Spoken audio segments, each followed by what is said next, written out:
You've got a newborn and an infant stool color card. What now? This is Newborn Screening Ontario's parent guide on how to use the infant stool color card. Firstly, congratulations on the birth of your little one. This is a busy time filled with many important milestones and exciting developmental changes.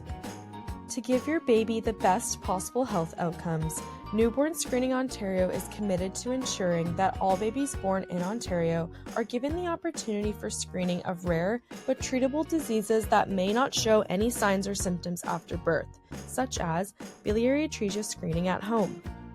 Biliary atresia is a rare but serious liver and bile duct disease in newborns, where bile is unable to exit the liver and enter the digestive system. This causes the baby's poop to become pale.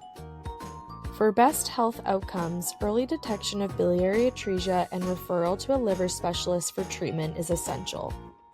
That is why you, as parents and guardians, play the most important role in the screening process for biliary atresia.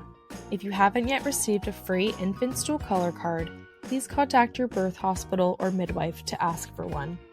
The process for screening your baby for biliary atresia is simple.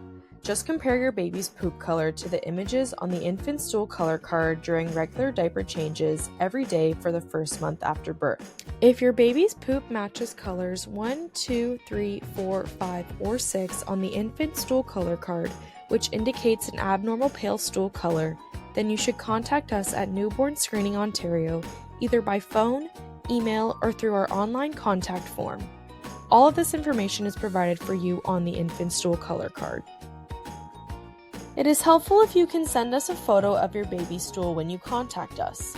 Please make sure to take the picture in a well-lit room, ensure the photo is well focused on the stool, and avoid using any flash as it may distort the stool color in the image.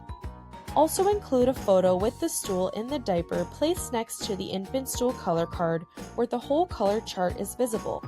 This will help us to have the most accurate impression of your baby's risk for biliary atresia.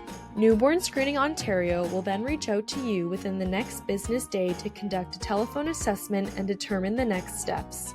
It is important to remember that the presence of pale stool is not a diagnosis of biliary atresia.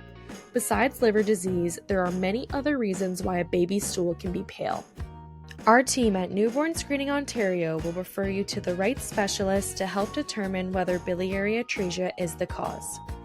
For more information, or if you have any further questions, please visit www.newbornscreening.on.ca/poop.